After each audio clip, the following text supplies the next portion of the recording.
आम अच्छु कोरापुट जिला दशमंतपुर ब्लॉक गादियागुड़ा पंचायत अधीनस्थ टी बारीगुड़ा गाँव में ये गाँव में कौन समस्या रही आज ग्रामवासी समस्त एकत्रित होती आम ग्रामवासी प्रतिक्रिया नेबा गाँव में कि लोक रोच कौन कौन समस्या रही आम सहित गाँव जड़े भद्र व्यक्ति रही प्रतिक्रिया नेबा। अच्छा भाई फोकस प्लस को स्वागत। नमस्कार, मो ना हूँ उत्तराजानी मो गाँ टी बारीगुड़ा। ए गाँव में आदिवासी संप्रदायर लोक सब 50 परिवार बसवास करुचु। मेन समस्या है आज्ञा आमर रास्ता रास्ता नथिले आमर स्वास्थ्य भी ठीक रे आमे सेवा पाई पारुनु। तेणु आज आम गाँ बसति स्थापन करी देश स्वाधीन समय रे ए गाँ बसति स्थापन करिछि किंतु आज पर्यंत रास्ता नहीं।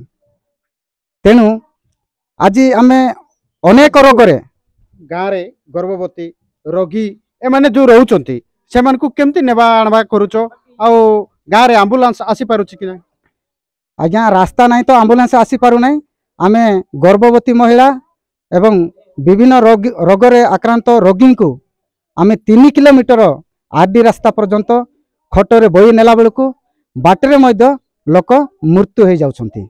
आज को आमे 2टा पेसेंट एमएल एमपी पर्यंत से मानको आमर अभियोग देलु। आमर अभियोग को से माने दृष्टि देउना हंती। जदि बे रास्ता जदि हबो नाही तेबे आगामी दिन रे कोन करबो ग्रामवासी? जदि रास्ता हमको जदि जगै देबे नाही आमे ए 50 परिवार जाय कि रास्ता रे आमे आंदोलन करबो।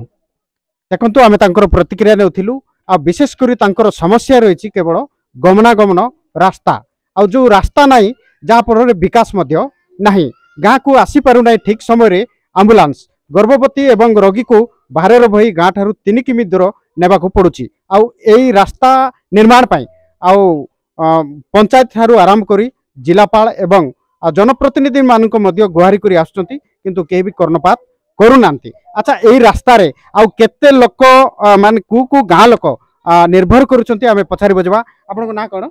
मेघनाथ विशेष। अच्छा देखंतु रास्ता समस्या रही एई जो रास्ता रे को गाँ लोक जीवा आसबा करूचंती? ए रास्ता रे जाउछु दे पंचड़ा पदर तळगोदरी टी बारीगुड़ा टामक सीड कोइलागुड़ा झड़ीखेंदा पंचड़ा एतकी जन जीवा आसवा डेली करचंती। जीवा आसवा गाड़ी तो असुविधा चाली को जीवा को 3-4 घंटा लागि जाउछ पंचड़ा बाहर। अच्छा देखो रास्ता सरकार तो गाँव विकास पाई आउ रास्ता सुविधा करिसंती अनेक योजना करिसंती। अच्छा प्रकृत रे आमे का को दोष देबा आ काई कि तुमर गाँ को रास्ता हे पारु नै? काई देखो देखो आज्ञा हमरो सरपंच कहले भी सरपंच भी बुझु नाही। एमएलए भी 2-3टा एमएलए कहले एमएलए मध्य आज आसी आज करवा काली करवा से एमएलए मध्य कला नाही। ब्रिज हे कर तो आज को 14 वर्ष हेबो से ब्रिज को केवल सरकार देजी सीटा हम जीवा आसवा चाली करबे हम बुली पाउछु।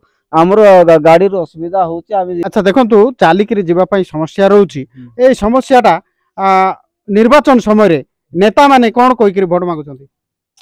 देखो से भोट मांगला बड़े देखो हमको मासे भितरे रास्ता न देबू हमको सरपंच बोल कर कहो नाही। एमएलए होची 2 मास भितरे जदि हम रास्ता नले मते एमएलए बोल कर कहो नाही। तमर जोता काडी कर हमको पिटो बोल कर एमएलए कहूची सरपंच कहूची वार्ड मेंबर कहूची सरपंच समस्त कहूचते बोले ना तो कहि हबो ना हम तो जानि पारबा ना सिंती हम आसी करी हमको ठकी करी भोट माइक करी नेउचंती।